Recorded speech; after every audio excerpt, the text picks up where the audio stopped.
साक्षात परमेश्वरा रूपार ब्रह्म स्वामी गुरुदेव महेश्वरा। तुमेव माता च पिता तुमेव बंधु च सखा तुमेव विद्या च दर्पण तुमेव मम देव देवो। वंदो चरण सरोज गुरु मधुमंगलाकार। जय सेवत नर होते हैं भवसागर से पार।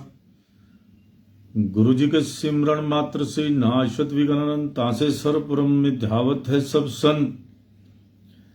आप प्रकटे जगत में जीविका निस्तारने शब्द नाव बनाए सुंदर जीविका को तारने। नम्रता और दीनता से भेंट सदगुरु लीजिए। मैं हूं शरणागत तुम्हारो दास अपना कीजिए। बोलो जयकारा बोल मेरे श्री गुरु महाराज जी की जय। बोल साचे दरबार की। बोलो अनंत गंधवासी भगवान की जय। आज 6 मई 2023 शनिवार अमृतवाणी सेवा ट्रस्ट एवं हरिहर सत्संग मंडल की तरफ से दैनिक सत्संग का कार्यक्रम आरंभ करते हैं अमृत वचनों के साथ। ध्यान पूर्वक सुनिएगा। महापुरुषों के वचन हैं,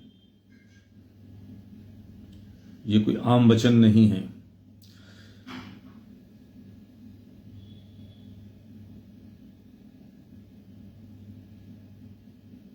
एक भी वचन आपके हृदय में बैठ गया, जिंदगी बदल जाएगी।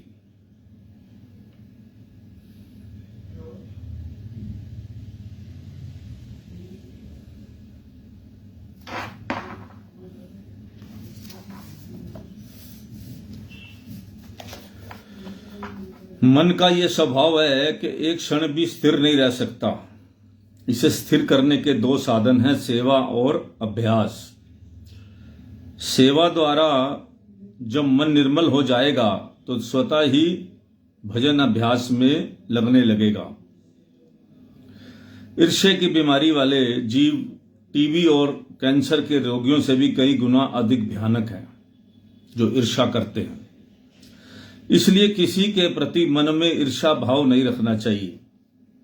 और सबसे ज्यादा बीमारी आज के टाइम में कलयुग में लोभ और ईर्ष्या बहुत जबरदस्त है, बहुत ज्यादा है, बहुत ही ज्यादा।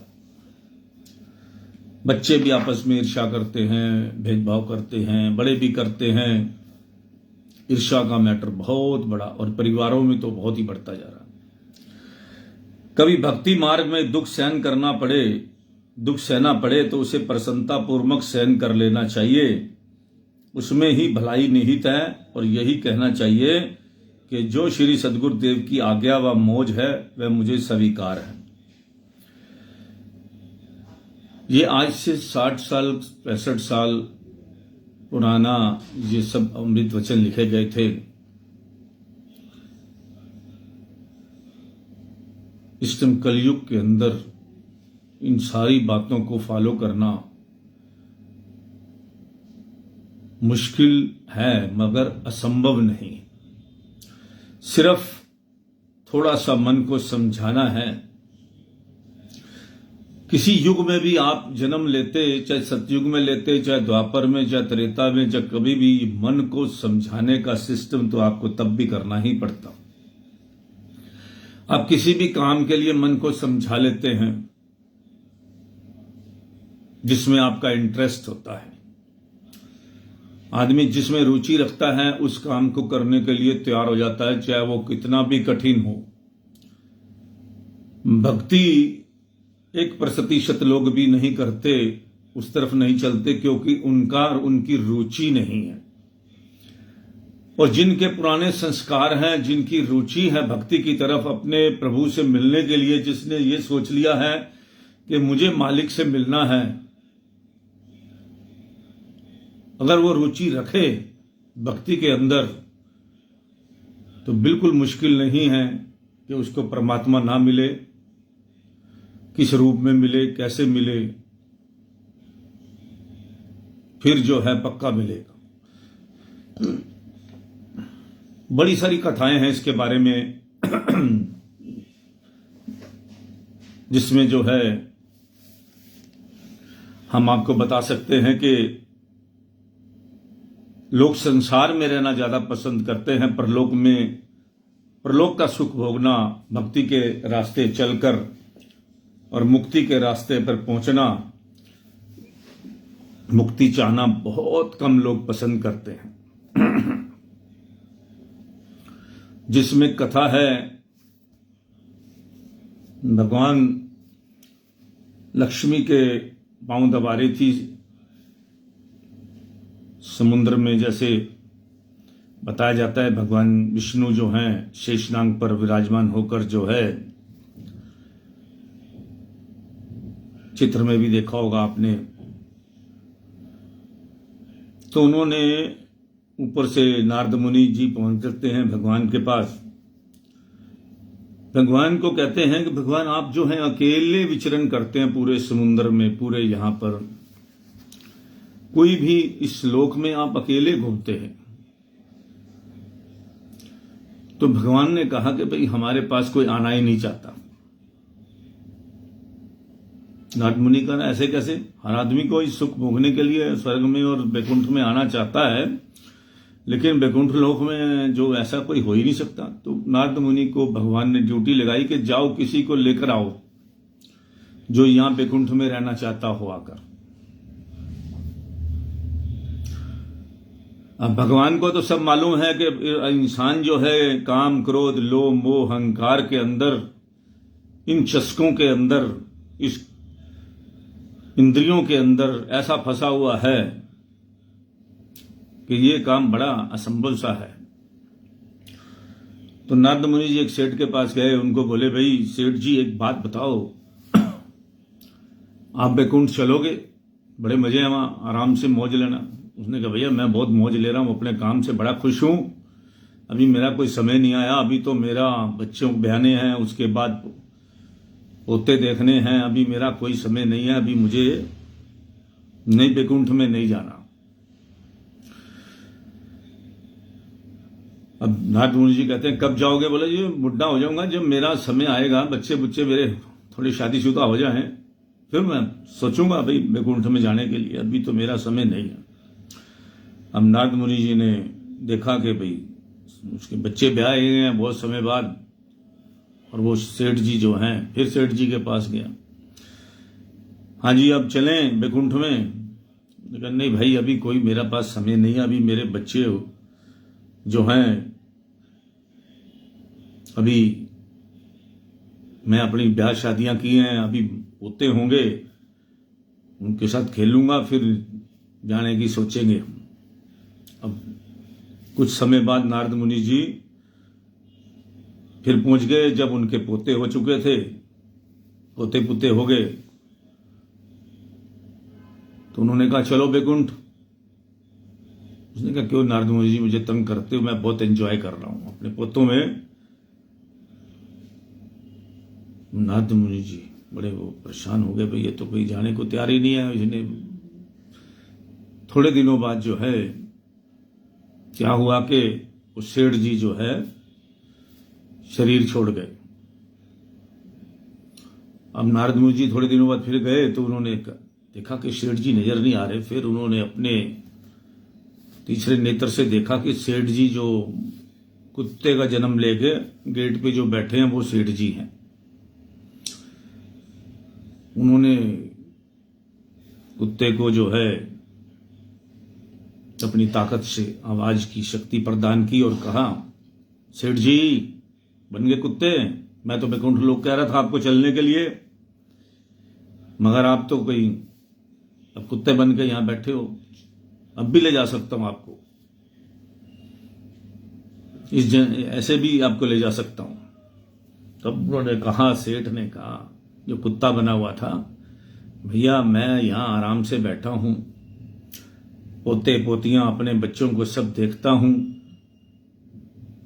तो मेरा कोई विचार नहीं है तुम किसी और को ले जाओ, मैं तो इसमें ही खुश हूं। मतलब कि करते करते जो एक दूसरी जून में गए, सेठ जी नाली के कीड़े तक बन गए। विष्टा खाएं उसमें और ये करें। उन्होंने कहा सेठ जी ये क्या, तो भगवान के आगे जो है नारद मुनि भी हार गया। उसने कहा महाराज सच्ची बात है कि यहां बैकुंठ में कोई आना नहीं चाहता, क्योंकि भक्ति जो है, बिना भक्ति सेठ को वो ले जा रहे थे बैकुंठ में, तब नहीं कोई गया, तो भक्ति करके कौन जाएगा। तो कितना मुश्किल है, लोगों को भक्ति की तरफ रुचि नहीं होती, भगवान से मिलने की रुचि नहीं होती, ये खोजने की रुचि नहीं होती कि मैं कौन हूं और किस काम के लिए इस संसार में आया हूं। सबको गलतफहमियां हैं पूरे संसार के लोगों को। ये मैं नहीं कहता, ये पूरे दुनिया के संत महात्मा कहते हैं कि भाई एक दिन जाना है और ये हम जो काम के लिए आए हैं वो काम हमारा ये नहीं है। 84 लाख जोनियों के अंदर सबसे सर्वश्रेष्ठ जोनी जो है वो इंसान की होती है, जिसके अंदर देवी देवता भी जिसको तरसते हैं और जिसको पूर्ण सतगुरु मिल जाए उनसे बड़ा तो कोई। क्योंकि कल मैं पढ़ रहा था हमारे जो नए ग्रंथ में कि कितने, गुरु महाराज जी फरमा रहे थे कि कितने जन्मों के बाद मनुष्य जन्म मिलता है। देवी देवता भी तरसते हैं इस जन्म में आकर महापुरुषों की सेवा करने के लिए। जब भी आनंदपुर की कोई बात होती थी और कभी कोई गुरुमाई ने सत्संग किया तो एक ही बात कही कि देवी देवता भी इस दरबार में आकर सेवा करके अपना मुक्ति पाना चाहते हैं, मगर ये कितने जन्मों के पुण्य से सतगुरु मिले कबीर, जिनको मनुष्य जन्म मिल गया 84 लाख में सबसे सर्वश्रेष्ठ। अब इसको आपको काम क्रोध लोभ मोह, इसको जो है कामनाओं में, वासनाओं में,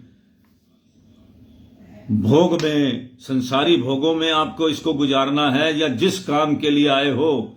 बार बार महापुरुषों में चेताते हैं कि भैया ये जन्म हुआ है मुक्ति के लिए।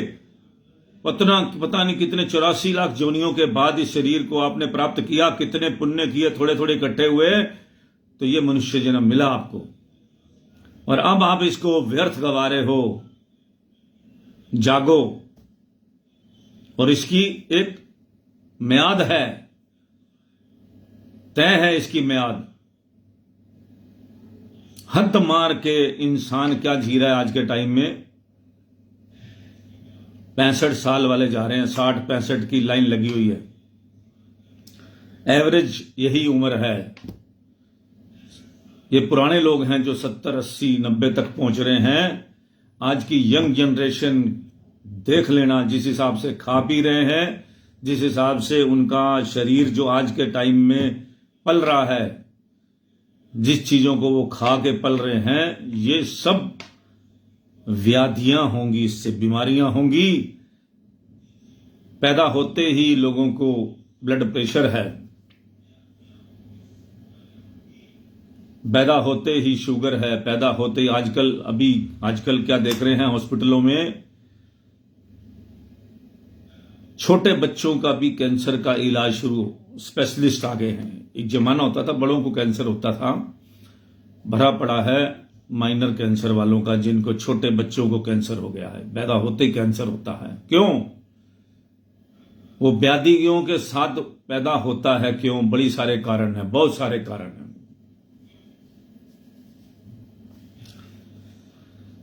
बहुत सारी बातें जब सत्संग करता हूं तो बहुत कुछ सामने आता है। आज बड़ी बड़ी अच्छी बातें आती हैं। आज मैं एक व्हाट्सएप पढ़ रहा था, वाइफ ने मुझे सुनाया कि देखो कितना अच्छा लिखा है कि जो आदमी ईमानदारी की कमाई पे चलता है, ईमानदारी से चलता है, दुनिया के अंदर सच्चाई और ईमानदारी और पवित्रता से चलता है, वो बड़ा अच्छी तरह से इस जन्म को भोगता है।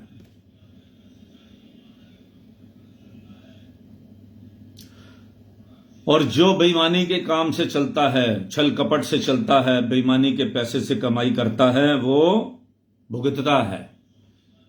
कुछ इस तरह से लैंग्वेज लिखी हुई थी कि वो भुगतता रहता है। भुगतता कैसे है? बीमारियों में, चकारियों में, कोई कहीं फंस गया, कोई कभी कोई हो गया। उसका जो है, जिसका ईमानदारी का पैसा है, सड़क पे फेंका, वो घर चला जाएगा, घर आके दे जाएगा कोई। कितने एक्सपेरिमेंट दिखा सकता हूं आपको। सब लेनियों देनियों के संबंध हैं इस दुनिया के अंदर। ना किसी का कोई बेटा सगा है, ना किसी का मां बाप सगे हैं, लेकिन आगे बच्चे सगे नहीं हैं, आपको मैं बता दूं। सब लेनी देनी के संबंध है। सब घर में आपके जो जीव आ रहे हैं, पैदा हो रहे हैं, उन्होंने पिछले जन्म के कोई कर्म है, जिनके नहीं होता जो है। कई घरों में बच्चे पैदा नहीं होते, इसका मतलब कि उनका लेन देन का संबंध नहीं है कोई। वो फिर जबरदस्ती इलाज करा, ये करा, वो करा, जबरदस्ती जो है वो जो करते हैं, ये जबरदस्ती वाला काम जो है वो गले पड़ जाता है। नहीं किया तो भगवान ने बच्चा नहीं दिया तो प्रभु का सिमरन करो, अच्छे काम करो। क्यों किचकिच में इसमें पढ़ना चाहते हो? और जिसको मिल गया वो अपनाओ। तो समझो कि पिछले जन्मों के कर्म में है, और उसके चक्कर में आपका कोई फूफा बन रहा है, कोई मासी बन रही है, कोई चाचा बन रहा है। इस चीज को मैंने बहुत गहराई से महापुरुषों के वचनों पर अध्ययन किया है कि जितना भी ये कुनबा हमारा है, जिस कुनबे में हम जन्म लेते हैं, वो सब जो है लेन देन के संबंधी हैं। कोई सगा नहीं है, सब स्वार्थ का संसार है। ये अपना अपना काम पूरा करेंगे। जिसको जिसके साथ लेना देना है वो अपना ले दे के अपना ट्रेन से उतर जाएगा। ये तो ऐसी ट्रेन है। कभी भक्ति मार्ग में दुख सहना पड़े तो उसे प्रसन्नता पूर्वक सहन कर लेना चाहिए, उसमें ही भलाई निहित है। और यही कहना चाहिए कि जो श्री सद्गुरुदेव महाराज की आज्ञा व मौज है वह मुझे स्वीकार है। बहुधा लोग श्री सद्गुरु के वचन सुनकर वाह वाह करते रहते हैं और प्रसन्नता से झूमते भी रहते हैं, लेकिन अमली कार्रवाई कुछ भी नहीं करते। इससे कोई कार्य सिद्ध नहीं होता। सेवक होकर दुख से भयभीत होवे या दुख को सुख ना समझें तो सेवक की बढ़ाई कैसी। दुख दरबार में, गुरु दरबार में रहने वालों का आपस में प्रेम देखकर श्री सद्गुरुदेव प्रसन्न होते हैं। आप भी प्रेम से रहिए। यदि आपको कोई कठिनाई सहन करनी पड़े तो प्रसन्नता पूर्वक सहन कर लीजिए। ऋषि मुनियों ने प्रभु प्रसन्नता के लिए कितने कष्ट सहन किए थे। भगवान कहते हैं कि अगर आपको भक्ति के मार्ग में कितनी थोड़ी बहुत कठिनाई आए तो उसको सहन कर लेना चाहिए। क्या संसार के दूसरे कामों में कठिनाई नहीं आती? क्या पढ़ाई करते हो आप, इंजीनियर बनते हो, दूसरे बनते हो, पास फेल का भी डर होता है, सब तरह का डर होता है। कितना भय से आप काम करते हो।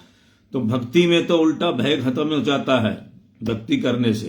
तो भक्ति में अगर हम आलस ना करें और अपना जो है नित्य नेम करें, और भगवान ये भी नहीं कहते कि सारा दिन मुझे पकड़ के बैठो। 2 घंटे नाम जपने के लिए कहा है। 24 घंटे में 2 घंटे 40 मिनट, 10 समय तो दो, 10% तो दो गई। अभी एक सर्वे आया था कि आदमी एक जो है सोने में कितने घंटे बिताता लाइफ के अंदर, और पता नहीं लाइफ के अंदर उसने बताया सिर्फ आदमी काम क्या करता है 3600 घंटे पूरी लाइफ के अंदर। इतने घंटे सोने में, इतने घंटे ये करने में। तो इंसान के पास समय बड़ा, अगर उसको काउंटिंग की जाए तो कितना सीमित समय है। आप देख रहे हैं आधी दुनिया अस्पतालों में भरी पड़ी है। आधी कहीं बिजी है, आधी कहीं बिजी है। संसार है। अगर आप इसको चलचित्र की तरह देखेंगे, फिल्म की तरह देखेंगे और अपने आप को, अपना रोल देखेंगे, तो अपने आप को समझाओ कि भैया हमारा तो रोल मालिक ने क्या दिया है, हमें उस पर वॉच करनी है। और हमें भगवान के साथ जो है जिस काम के लिए हमें, और ये महापुरुषों की शरण में और सत्संग में जाने से आपको पता लगेगा कि हम आए किस लिए। अब जिनके घर में संस्कार नहीं है, पैदा होते हैं और संस्कार होते नहीं है, और उनको कोई सिखाता है नहीं, माँ बाप सिखाते नहीं है। लेकिन जो संस्कारी घर में एक भी जीव होगा ना, उसको कैसे ना कैसे रास्ता भगवान का मिल जाएगा। कुदरत कहीं ना कहीं उसको भगवान के रास्ते लगा लेगी। ये मैंने खुद ब खुद देखा है। हम बच्चों को कई चीजें, कई बार हम अपने बच्चों को कुछ भी सिखाया नहीं होता, लेकिन वो इतने अच्छे कर्म करते हैं, पूछो नहीं। अपनी रोटी भी दूसरे को दे देते हैं, ऐसे मैंने देखा है। तो ये जो है संस्कार है, हमारे पूर्वले संस्कार हैं, और महापुरुष आते हैं ऐसे संस्कारी जीवों को और मजबूत करने के लिए कि कहीं वो भटक ना जाए। अपनी संस्कारी जीवों को समय समय पर अपना महापुरुष जो है अवतार लेते हैं, और हमें इस बात का समझ हो जानी चाहिए सत्संग सुनने के बाद और गुरुमुख बनने के बाद कि प्रभु हमें मिले हैं। जब गुरुमुख बन जाता है इंसान तो उसको समझ बहुत आ जाती है। उसको एक बात की तो समझ आ जाती है कि हम 84 लाख जोनियों वाले जिस निकल के आए हैं और हमें सदगुरु मिल चुके हैं। अब हमारा नियम बनता है कि हम अपना जो है नाम जपें और प्रभु का साथ फिर जो है मालिक के जो है लोक में चले जाएं और संसार को भोगते। देखो भोगना तो सभी ने है, अब कोई कैसे भोगे, कोई रोके काटे, हंस के कौन काटता है। जिसको समझ आ जाती है कि भी मेरा तो ये जन्म जो है जितना भी है ये सब व्यर्थ है, ये सब रिश्ते नाते व्यर्थ हैं, और मुझे जो है किस तरह से संसार को रहना है, कमल के फूल की तरह रहना है, कमल के ऊपर रहना है कमल की तरह, या कीचड़ में फंस के रहना है। अब ये जो है इंसान को खुद सोचना है। इसीलिए बार बार महापुरुष जो हैं वो बताते हैं कि एक कमल का फूल जो होता है वो कीचड़ में खिलता है और अपना अलग सा रहता है। तो जो संसार में इस तरह रहेगा तो उसको कुछ नहीं चिपकने वाला, और जो घुस के रहेगा इसके अंदर दलदल में रहेगा तो दलदल में घुस जाएगा।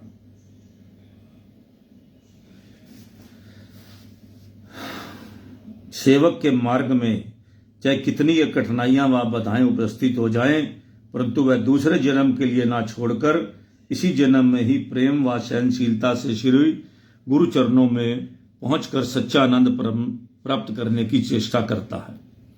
कभी कोई व्यक्ति आपसे अशब्द बोले या सद्व्यवहार ना करे तो उसका उपाय करो, ना कि बदले की भावना रखो। यह मत सोचो कि मैं बड़ा हूं और वह छोटा है, इसमें ऐसा क्यों कहा, अर्थात मान बढ़ाई को दिल से भुला दीजिए। आप यही समझिए कि श्री गुरु महाराज जी मुझे उसके माध्यम से सिखा रहे हैं।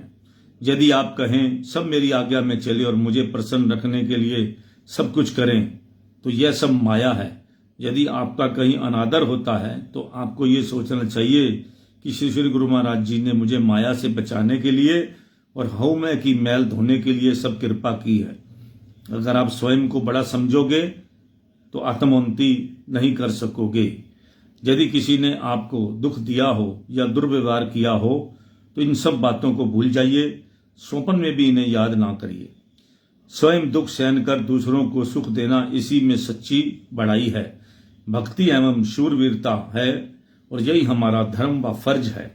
जब क्रोध आए तो यह सोचना चाहिए कि जिस पर मैं क्रोध कर रहा हूं उसमें भी तो प्रभु का आसन है, क्योंकि वे सर्वव्यापी हैं, इसलिए मेरा क्रोध करना अनुचित है। इस प्रकार क्रोध का दमन कर देना चाहिए। जिस प्रकार श्री सद्गुरु जी के दर्शन करते समय उनके प्रति दिल में प्रेम होता है, वैसे ही उनके प्यारों को मिलते समय में दिल में प्रेम होना चाहिए। बोलो जयकारा बोल मेरे श्री गुरु महाराज। तो ये सुने आपने अमृत वचन। आज कितना महापुरुष संसार में रहने के लिए हमें कितने आसान रास्ते बताते हैं, शॉर्टकट, और हम उन शॉर्टकट रास्तों को नहीं समझ पाते।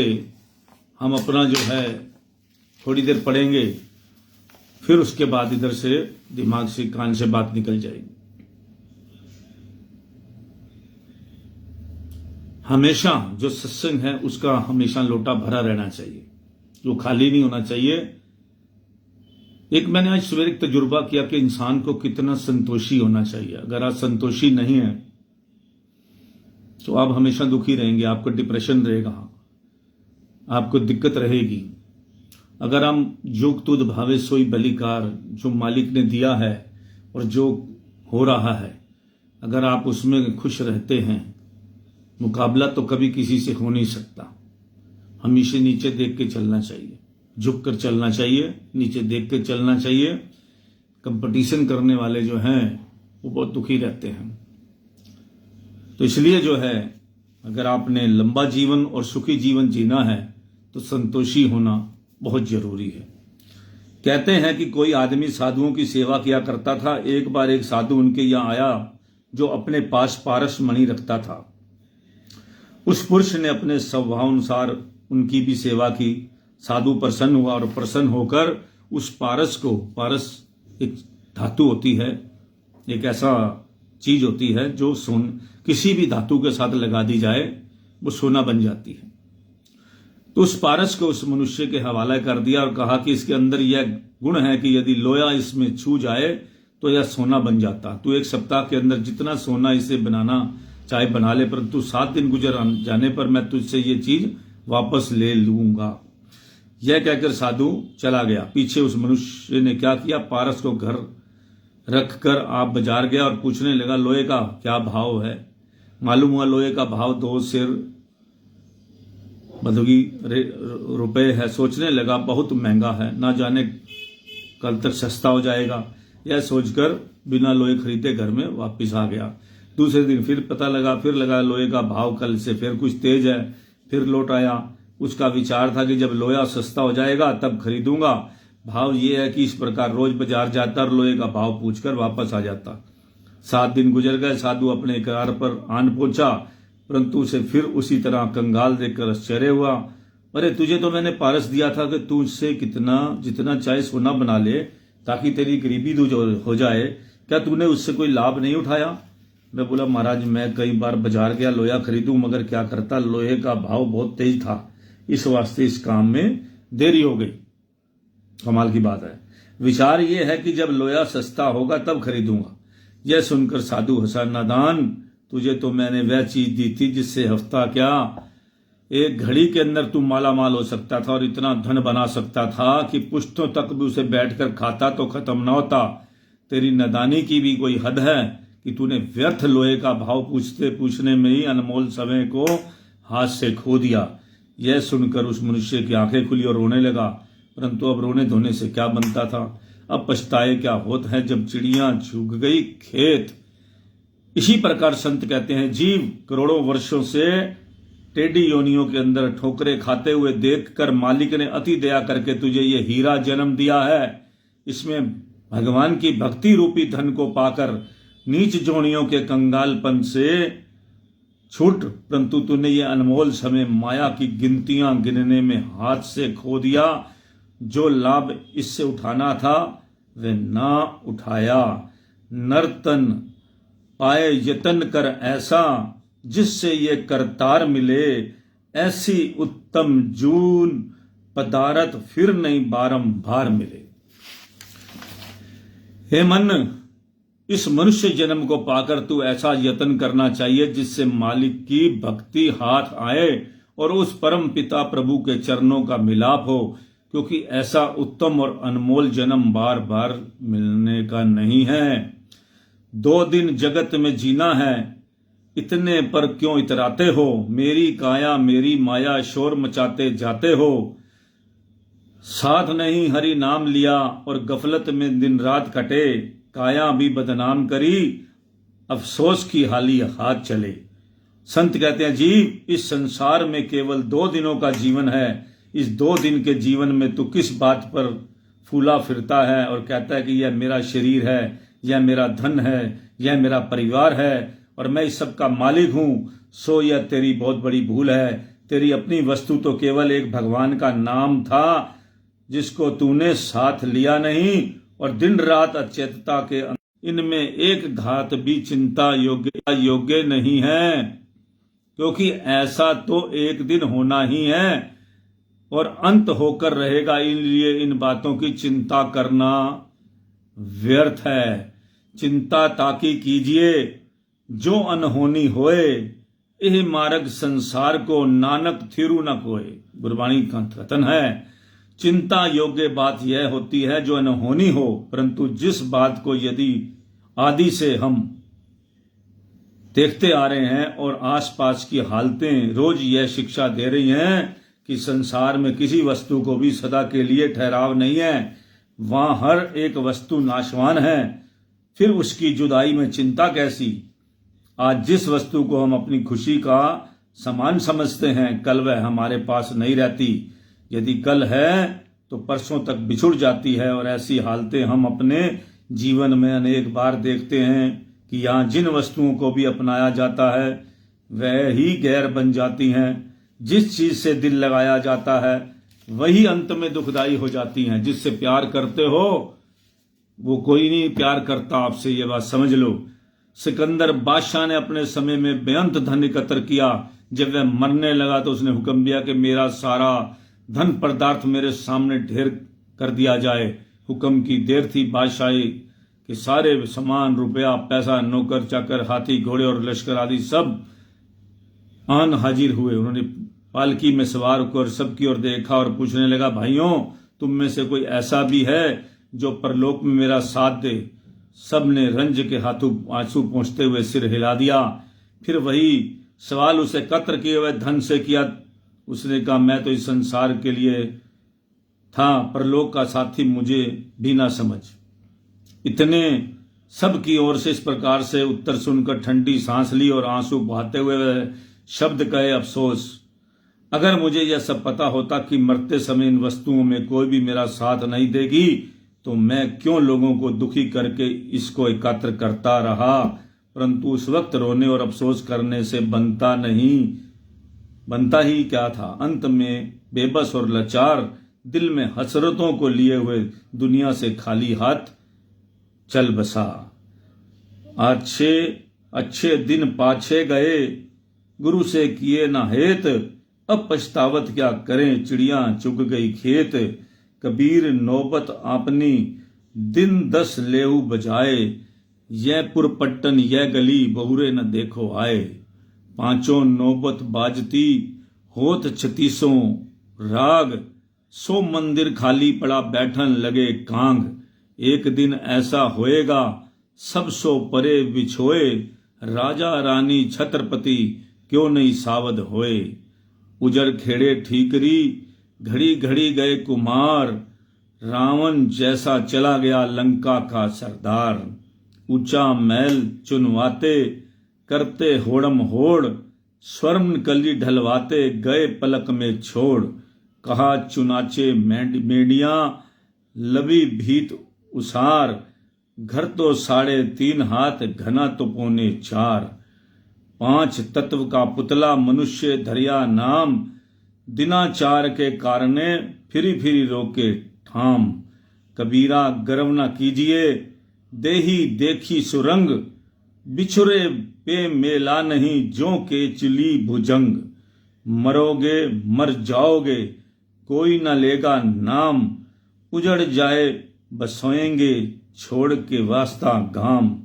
माटी कहे कुमार को ते क्या रोंदे मोए, एक दिन ऐसा आएगा मैं रोन दूंगी तोए। कबीरा ये तन जात है सके तो राख बहोर, खाली हाथों वे गए जिनके लाख करोड़। हाको पर्वत फाटते समुद्र घुट भराए, ते मुनिवर धरती गले क्या कोई गर्भ कराए। कहा कियो हम आय के कहाँ करेंगे जाए, इतके भय न उतके चले मूल गवाए। तन सराय मन पहरू मनसा उतर आए, कोई कहू का है नहीं देखा ठोक बजाए। यह दुनिया दुई रोज की मत कर यहाँ से हेत, गुरु चरणन में लागिए जो पूर्ण सुख देत। कबीर साहब जी ने कितने अच्छे ढंग से इन दोयों में समझाया है। भय की बात कही है, इनका मतलब एक ही है कि भैया किस मुंह में जाओगे, खाली हाथ आओगे, सब गवा के चले जाओगे। और इसके पीछे एक आपको मैंने बात बताई थी कि किसी भी करेंसी, किसी देश की करेंसी जो है, किसी ने पूछा कि भैया जो परलोक के लिए करेंसी कौन सी चलेगी। सब जगह जाते हैं, तो वहां पहुंचने के लिए हम आगे कैसे का इंतजाम करें। तो इसलिए हर देश में अपनी अपनी करेंसियां, कहीं डॉलर चलता है, कहीं क्या चलता है। परलोक की करेंसी क्या है? तो परलोक की करेंसी जो है, जो संतों ने बताई, वो है दयालुता, सेवा, निष्काम सेवा, परोपकार, नाम सिमरन, ये सब जो है आपको निस्वार्थ सेवा, सबसे बड़ी बात ये सब चीजें जो हैं आपकी वहां परलोक में काम आएंगी। वो इकट्ठा होगा धन आपका, तो फिर जो है आपको यहां भी सुखी और वहां भी सुखी वो आप चाहते हो कि यहां का भी सुख मिले और आगे का भी ढोल चिमटे के साथ जाएं और भजन अब जो है मालिक लेके जाए, नहीं तो यमराज जो है घसीटते हुए ले जाएंगे। ये सब पक्की बातें हैं, ये मैं नहीं कह रहा, ना मैं डरा रहा। ये तो ग्रंथ पढ़ लो, सब कुछ पढ़ लो। आप गरुड़ पुराण पढ़िए, आपको एक एक बात का पता लग जाएगा कि शरीर के आत्मा कभी मरती नहीं है। इस बात को समझ लो। जितना भी इसको आत्मा को जो है, आत्मा ने भगवान कल परसों हमने सत्संग में भी पढ़ा था कि इस शरीर को हमने क्या करा, मालिक बना लिया अपना। इसी का ध्यान रखते रहते हैं 24 घंटे, जबकि ये शरीर नौकर है, आत्मा मालिक है। आत्मा को इससे काम लेना चाहिए, इस शरीर से सेवा करे, सिमरन करे, जबान से, मुंह से, जो भी कुछ मिला है। और हमने क्या करा, शरीर को मालिक बना दिया। इसी को सजरते संवरते रहते हैं, इसको 24 घंटे शरीर का ध्यान रखते हैं कि इसको कुछ ना हो जाए, इसकी बीमारी ना हो जाए, इसको ये ना हो जाए, वो ना हो जाए। और आत्मा का लिए कोई ध्यान नहीं है। जो आत्मा जो हमारी है वो रो रही है। हम अशांत क्यों होते हैं जब आत्मा रोती है? आत्मा क्यों रोती है? क्योंकि उसका जो है खाना क्या है, शरीर का भोजन हम शरीर को दे रहे हैं। इन आंखों को ऐसी ऐसी चीजें दिखाते हैं, फिल्म दिखाते हैं, वो दिखाते हैं, दुनिया भर का सिस्टम, और जीवा को खाने के लिए देते हैं, इन इंद्रियों को खुश रखते हैं। लेकिन जो हमारे अंदर बैठी है आत्मा, वो तो भक्ति के लिए आई है। वो जब देखती है कि ये तो गंदे काम करता है आत्मा, फिर क्या करती है, मर जाती है। किसको कहते हैं मर जाना? वो इतनी दूर चली जाती है, अंदर ही अंदर वो बैठ के वो अपने आप को, आत्मा जो है वो एक तरह का अपने आप को साइलेंट कर देती है। आप उसकी आवाज सुनते सुनते उसकी आवाज दब हो जाती है। बुरे कर्मों में आप लगे रहते हैं। उसमें क्या होता है कि आत्मा की आवाज कोई सुनता ही नहीं है। लेकिन जब आत्मा जागृत होती है तब हर बार कहती है कि भैया ये गलत काम है, इस रास्ते मत चलो। ये सब मान सम्मान जितनी भी फजूल की बातें हैं, किसी ने काम नहीं आना।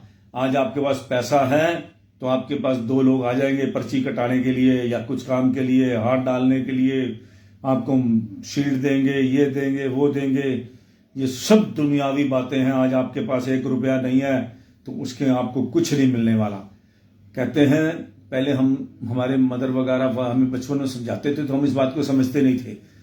वो कहते हैं ये जो पढ़ाई लिखाई है ना, इसको कुछ छीन नहीं सकता। हमारे अंदर जो गुण हैं वो हमसे छीन नहीं सकता कोई। ये गुण आपको पूरी दुनिया में राज करा सकते हैं। अच्छे गुण जो होते हैं, अच्छी पढ़ाई जो है, चाहे भक्ति की पढ़ाई हो, चाहे दूसरी पढ़ाई हो, जिस चीज की भी हो, ये शरीर के लिए, ये आप कहीं भी अपनी योग्यता से अंदर जो है आपके अंदर गुण होने चाहिए। अब गुणों से आप कुछ नहीं, शरीर दुनिया नहीं चला सकते, ये बात समझ लो। गुणों से आप सब कुछ चला सकते हो, शरीर भी, आत्मा भी, सब चीज चला सकते। तो इसलिए इस बात को बड़ा सीरियस लो। बोलने का ढंग हो, मीठा बोलिए, किसी के साथ सब्र से, संतोष से रहिए, सब कुछ अपना, जिससे आप दुनिया में एक उदाहरण बने। माँ बाप को भी, सभी को, छोटी छोटी बातों में बच्चों को हाइपर हो जाते हैं, उनको सिखाओ कि इस तरह नहीं होना। तो इस तरह करके जब तक उनका चरित्र ऊंचा बनाओगे तभी वो ऊंचे उठेंगे। नहीं तो क्या करेंगे, क्लर्क ही रह जाएंगे, बड़ा नहीं बन सकते। आप IRS बनना है तो आपको IAS, IAS, IPS की पढ़ाई करनी पड़ेगी। उसमें आपको बड़ा कुछ आना चाहिए, उसकी इज्जत होती है, मान होते हैं, सम्मान होता है। इसी तरह भगवान के घर में जाओगे तो ऐसी जो पढ़ाई करके जाओ, अपने संसार में ऐसा उदाहरण पेश करके जाओ, लोगों को अच्छे रास्ते पर लगाओ, निष्काम सेवा का पाठ सभी को पढ़ाओ कि ये जो कागज है जो कमा रहे हो ये किसी काम नहीं आने, खाओगे खत्म हो जाएगा।